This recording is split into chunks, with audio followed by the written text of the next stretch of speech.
मैं आदरणीय राहुल भगत सर को कीनोट एड्रेस डिलीवर करने के लिए आमंत्रित करना चाहूँगा। श्री राहुल भगत सर छत्तीसगढ़ के माननीय मुख्यमंत्री जी के सचिव के रूप में अभी कार्यरत है। साथ ही साथ सुशासन good governance, he is also the secretary of the department of good governance and convergence. Department of good governance और कन्वर्जेंस ने IIM रायपुर के साथ ही मिलकर एक CM good governance fellowship programme की शुरुआत की है। TRI भी is a proud partner of the same. और IIM के साथ मिलकर ही चिंतन शिविर का भी छत्तीसगढ़ शासन के लिए आयोजन करने में सर की पायनियर एक भूमिका भी है। मैं आदरणीय श्री रजत बंसल सर को भी स्टेज पे इनवाइट करना चाहूँगा साथ ही में। And now I humbly invite you, sir, to deliver your keynote address.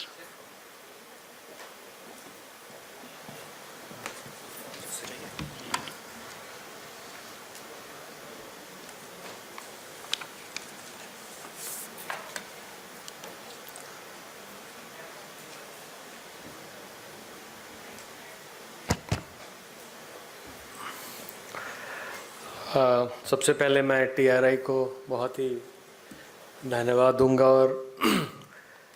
और अप्रिशिएट भी करना चाहूँगा कि इस तरह के इम्पॉर्टेंट थीम्स पे आपने गुड गवर्नेंस डिपार्टमेंट के साथ टाई अप किया और एक गवर्नमेंट के साथ मिल के इसको आगे बढ़ाने का प्रयास आप कर रहे हैं। इसके पहले भी I think you all have organised a workshop जिस पे एक दिन का वर्कशॉप चला था, 2 दिन का वर्कशॉप चला था, जिस पे गवर्नमेंट के डिपार्टमेंट से भी लोग आए थे और जो हमारे समाज के लोग हैं, NGOs, डिफरेंट स्टेक होल्डर्स और भी जो भी डोमेन एक्सपर्ट्स हैं, प्रोफेसर्स, रिसर्चर्स, सभी लोग उसमें आए थे।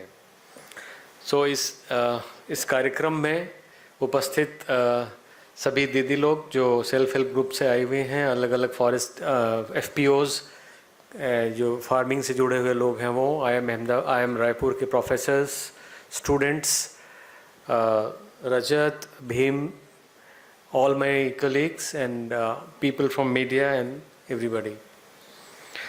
मेरे से पहले मैं आज सुबह नहीं था यहाँ पे, तो मैं अनफॉर्चुनेटली आप लोगों को सुन नहीं पाया। मेरे से पहले 2 स्पीकर अभी बोले, भीम ने बहुत अच्छे से बातों को समझाया, भीम सिंह जी ने, और निहारिका मैम ने भी बहुत ही सिंपल टर्म्स में डिटेल में ये बताया कि किस तरीके से जो ग्रीन इकॉनमी है या ग्रीन इकॉनमी की तरफ हम बढ़ रहे हैं, ट्रांजिशन जो हो रहा है, उसमें किस तरह से हम सभी का रोल है, जो भी यहाँ बैठे हैं और जो यहाँ नहीं बैठे हैं, पूरे विश्व के लोग, न सिर्फ इंडिया के लोग, पूरे विश्व के लोग का इसमें कहीं ना कहीं कुछ भागीदारी है। चाहे आप घर में लाइट ऑफ करते हो या नल बंद करते हो या अपनी AC को कम टेम्परेचर पे रखते हो या ज़्यादा टेम्परेचर पे रखते हो, सभी चीज़ें, एक एक छोटी चीज़ हमारे इस ग्रीन इकॉनमी के ट्रांजिशन से जुड़ा हुआ है। तो सबसे पहले जो मुझे ध्यान आता है वो ये आता है कि क्या हम मानसिक रूप से तैयार हैं इसके लिए? क्या हम समझ पा रहे हैं कि हम कर क्या रहे हैं या करना क्या चाहते हैं? इसमें मैं ये भी बताऊं कि इसमें सिर्फ रिसर्च, एकेडमिया ये नहीं लगा हुआ है। इसमें जितने भी गुरु हैं, आपको जो भाषण आप सुनते होंगे, धर्म से जुड़े हुए, समाज से जुड़े हुए, ये अलग अलग, जैसे आर्ट ऑफ लिविंग है, जैसे ये सभी लोग इसको किसी न किसी तरीके से बताते हैं हमें। और जब तक हम, मेरा ये मानना है कि जब तक यहाँ स्थिरता नहीं आएगी, हम शांतिपूर्वक सोचेंगे नहीं कि करना क्या है हमें, तब तक जो हमारा ये एक प्रयास है, the process that we are undergoing, उस प्रोसेस में वो गंभीरता नहीं आएगी।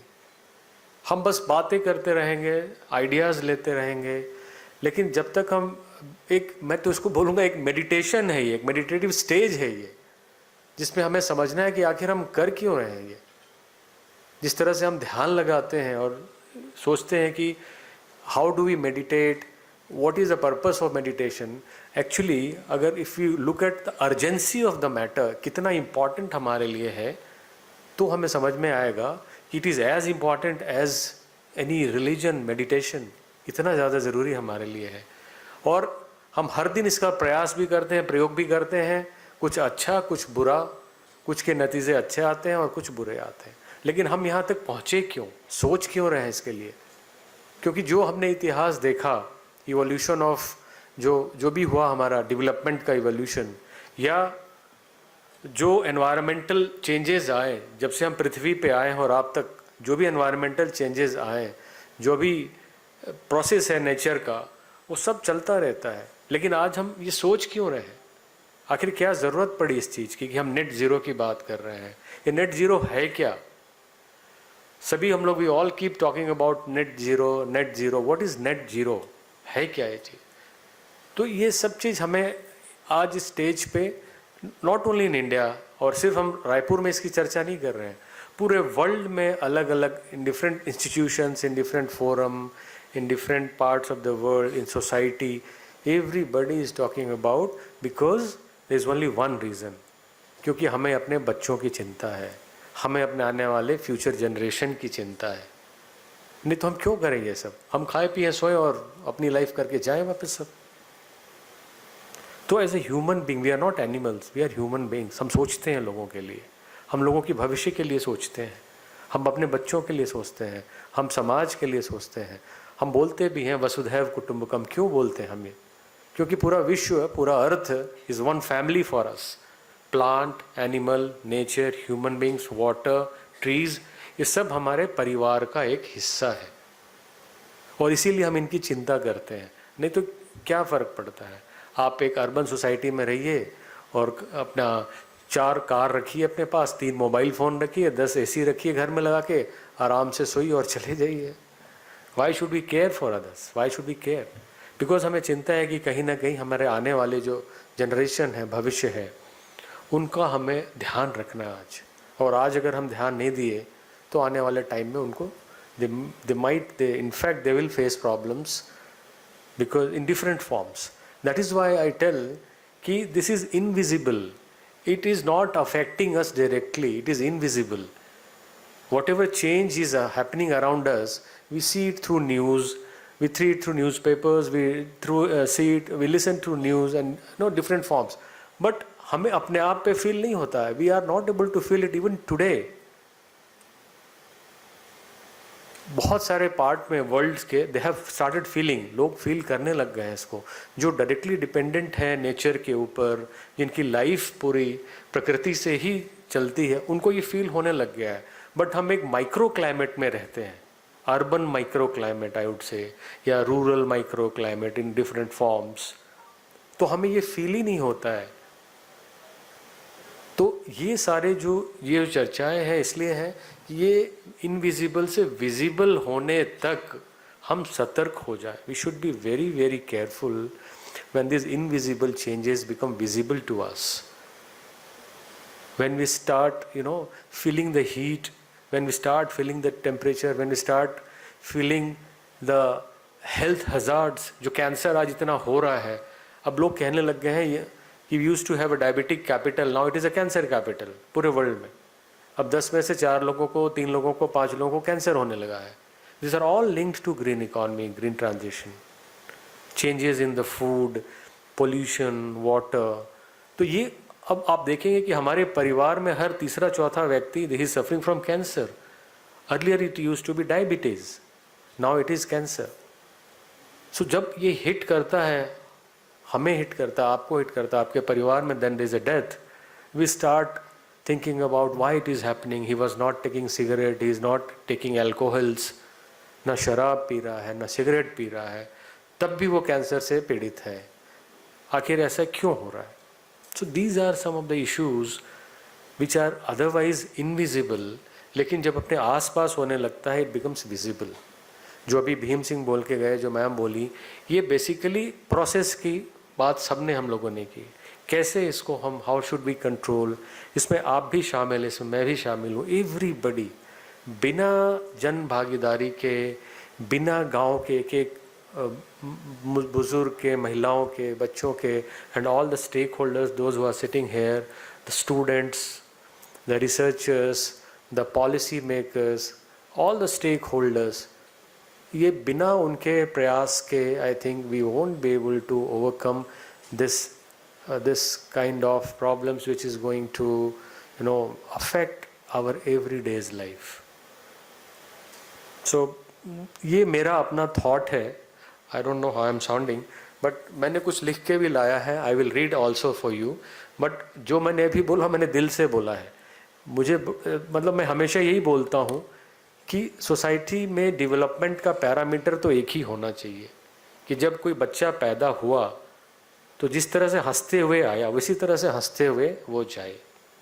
कोई बुज़ुर्ग है, अगर वो हंस रहा है, खुश है, तो हमारी सोसाइटी अच्छा डेवलप कर रही है। अगर कोई बच्चा है वो खेलता है, हंसता है, तो हमारी सोसाइटी अच्छी है। अदरवाइज़ कोई फ़ायदा नहीं डेवलपमेंट का।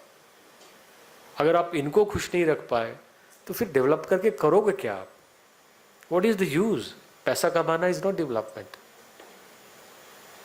So this is my basic yardstick कि अगर ये हम कर पाए तो हम कुछ अच्छा कर रहे हैं और साथ में पृथ्वी का भी ध्यान रख रहे हैं, नेचर का भी ख्याल रख रहे हैं।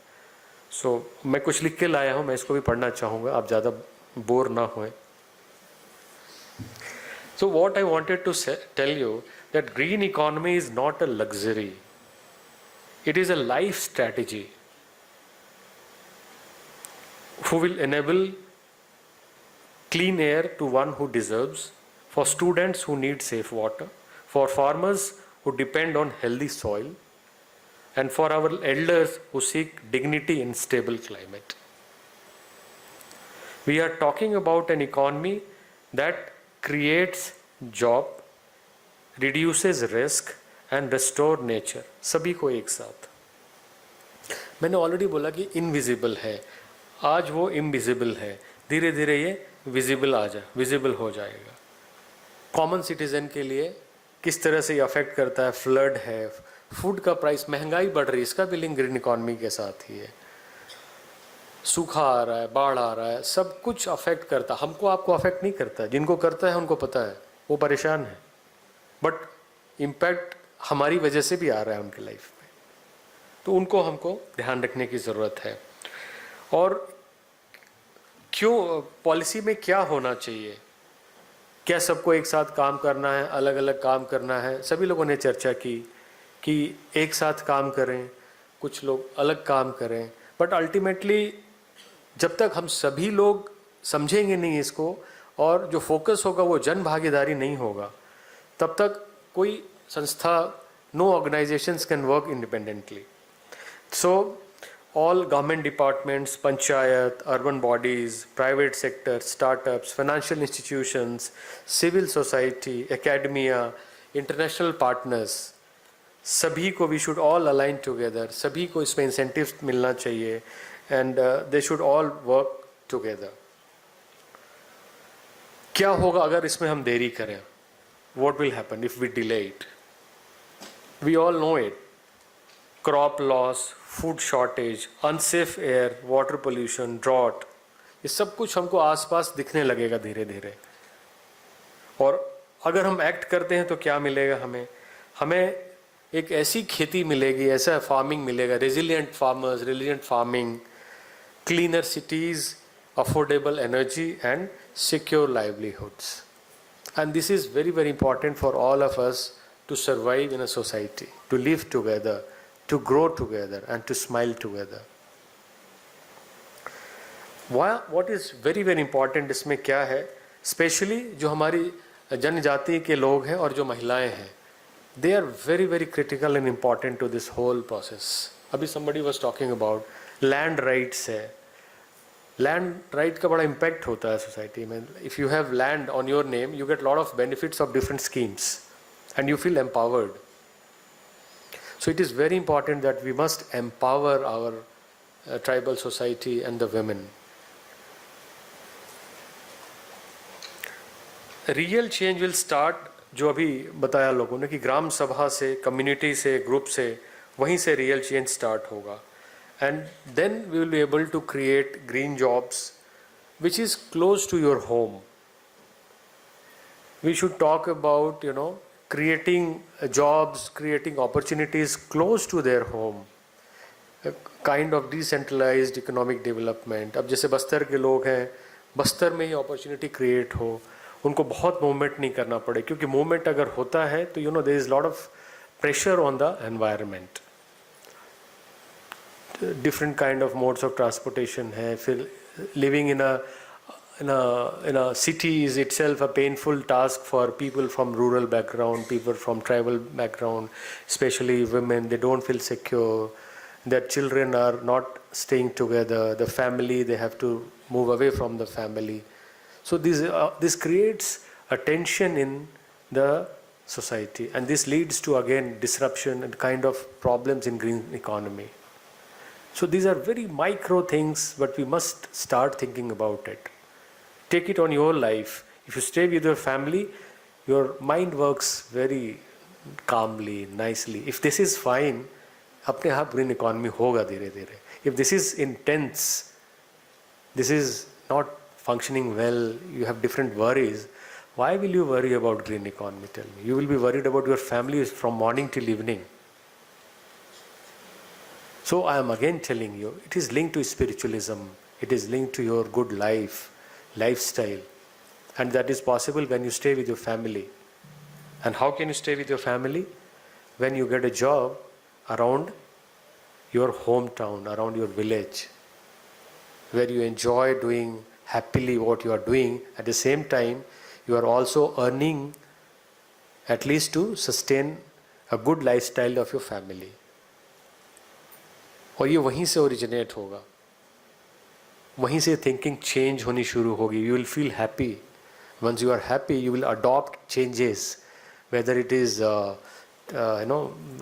research oriented some changes. You will adopt new techniques of agriculture. If you are not happy and worried, generally you have tendency not to adopt changes. You don't adopt changes because you are already not very comfortable, and it involves risk also.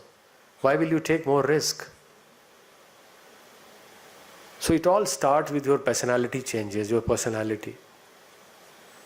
I'm talking about, maybe, I don't know whether I'm talking sense or not, but this is a fact of life. ये बहुत ही micro चीज़ है जो I'm talking about. So this is very, very important.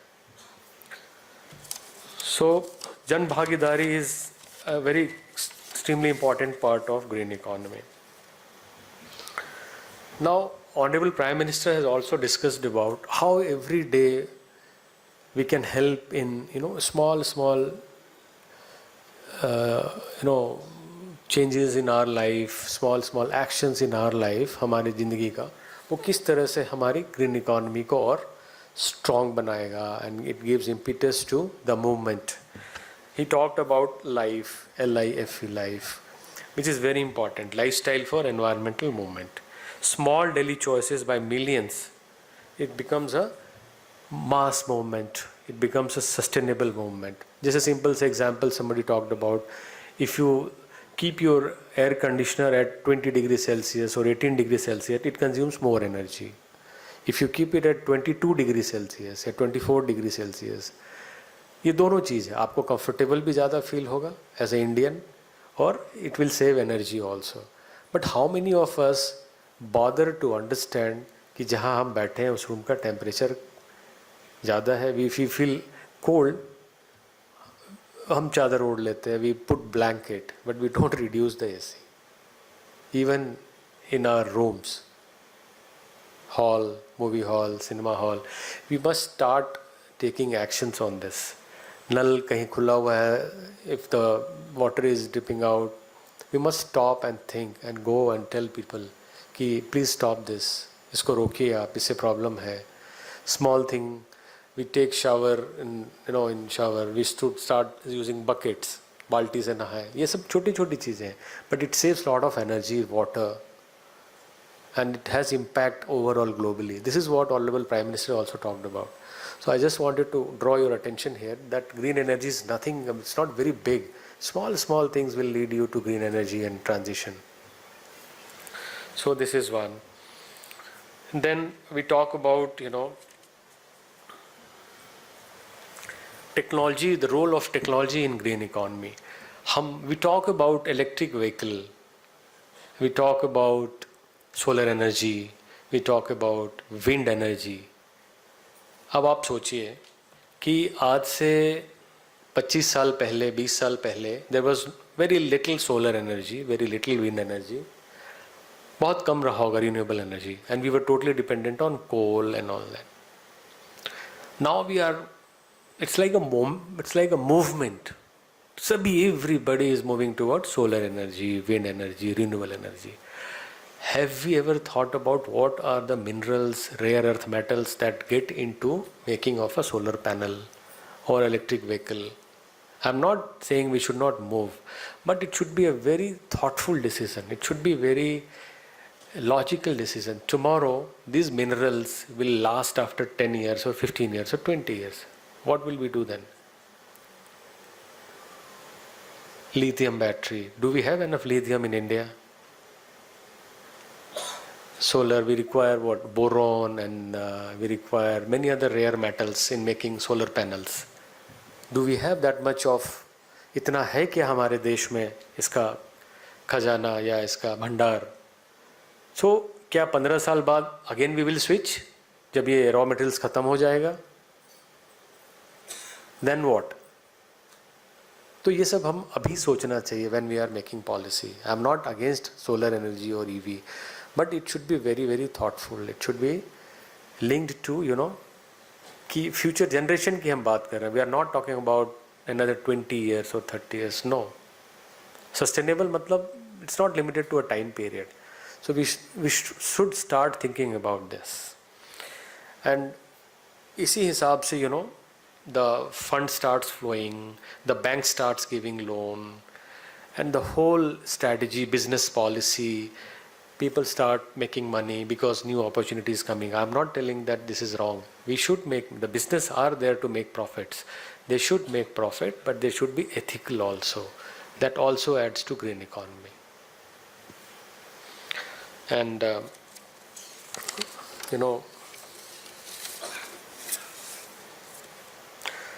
now we should, what as a government, I am also Secretary Good Governance and Convergence. So we are trying to bring all the stakeholders together, as ma'am was telling, Panchayati Raj, Department of Energy, Department of Agriculture, Department of Water Resources, and Department of Tourism. If they all come together, and they should also involve जो हमारी दीदी हैं, जो गांव के लोग हैं, जो सरपंच हैं, जो वहाँ के यूथ हैं, सभी को एक साथ बैठा के पूछें उनसे, डिस्कशन हो, चर्चा हो कि अब टूरिज़्म ही है बस्तर में. By 2026 March, as Honorable Home Minister and Prime Minister, even the Honorable Chief Minister has told, Naxal will be almost over. ये प्रॉब्लम से हमको निजात मिल जाएगा. Then what? करेंगे क्या हम? What are the opportunities? इतनी ज़्यादा वहाँ के लोग खुल जाएंगे, मेन स्ट्रीमिंग हो जाएगा, हमें उनके बारे में सोचना है. बस्तर में इट इज़ फुल ऑफ नदी है, पेड़ है, पहाड़ है. लोग वहाँ के हारमोनी में उसके साथ रहना पसंद करते हैं. उनको ये नहीं कि आप वहाँ पे एक नया रायपुर खड़ा कर दें. तो हमें अभी से सोचना पड़ेगा कि किस तरह से हम वहाँ पे ग्रीन जॉब्स को क्रिएट करें. अब ग्रीन जॉब्स क्या है ये उनसे ही पूछें हम, उनकी स्किल क्या है, उनके स्किल के हिसाब से ग्रीन जॉब होना चाहिए. अगर स्किल में कमी है तो अभी हम स्किलिंग शुरू करें, और ऐसा भी कोई स्किलिंग न करा दें कि उनके लिए यूज़फुल ही ना हो, उनको मूव करके रायपुर नौकरी के लिए आना पड़े या हैदराबाद जाना पड़े. तो ये अभी से we should start planning. Tourism है, होटल इंडस्ट्रीज़ है, रिलीजियस टूरिज़्म है, नेचर वॉक है, lot of things are there, we all know it. उसके लिए उनको सॉफ्ट स्किल सिखाना है, उनके लिए उनको क्या स्किल सिखाना. Already we have started doing it. We have many dialogues with small entrepreneurs, small farmers of Bastar. So this will all gradually, and it is not one day's job. It takes time. It will take time. इसमें समय लगेगा. दीदी लोग कुछ बता रही थी, organic खेती ऑलरेडी शुरू की है, नेचुरल फार्मिंग, ऑर्गेनिक खेती. अब दंतेवाड़ा अकेला जिला है जहाँ which has been declared as the only organic district of the state. अब वहाँ जो भी हो रहा है ऑर्गेनिक हो रहा है, खाद ही इस्तेमाल, गोबर खाद इस्तेमाल हो रहा है. तो उस तरह से वहाँ के लोगों को हमको इन्वॉल्व करके उस लेवल पे लेके जाना है कि असली आमदनी उनकी हो. अगर वो ऑर्गेनिक उगा रहे हैं तो वैसे ही उनकी आमदनी भी हो, वैसे उनका प्रॉफिट भी हो. तो ये काम कौन करेगा? ये स्किलिंग करके, उनका फॉरवर्ड बैकवर्ड इंटीग्रेशन करके, मार्केट से जोड़ के, उनकी ब्रांडिंग करके उनको सही कीमत दिलाना. नहीं तो वापस वो धान पे आ जाएंगे. पैडी पे आ जाएंगे, क्योंकि पैडी पे इंसेंटिव है बहुत स्टेट में। और अगर मोनोकल्चराइजेशन होने लग गया, सभी हमने देखा कि सिर्फ धान ही लोग उगाएंगे तो उससे सॉइल को भी नुकसान है और फार्मर का इनकम भी सिक्योर नहीं है। जब तक सब्सिडी है तब तक ठीक है, जिस दिन सब्सिडी में थोड़ा बहुत तो चेंज हो सकता है। तो हमें इंडिपेंडेंट बनना पड़ेगा। बहुत सारे ऑप्शंस हैं जिस पे हमें इनके साथ सभी लोकल जो सरपंच हैं, पंचायत हैं, ग्रामीण हैं, महिलाओं हैं, इनके साथ बैठ के will have to decide what is the best way out for augmenting their income as well as keeping it sustainable. So these are few things I wanted to share with you. अब इसमें है क्या, ultimately हमें करना क्या है, what is the task ahead? तो मैंने ऑलरेडी बात किया कि इसमें ह्यूमन एंगल बहुत ज़्यादा, ह्यूमन स्पिरिचुअल, इसमें you know your family as a unit, your culture, your religious thinking, everything is a part of green economy transition. So let us each, all of us, bring to the table क्या करना है, हमें क्या है. A policy that enables a business that innovates towards the green economy, probably a classroom that inspires. अभी से school के बच्चे, अभी से उनको आप ऐसा पढ़ाओ, ऐसा कुछ करो कि बच्चे इंस्पायर हों about future, about green economy क्या है.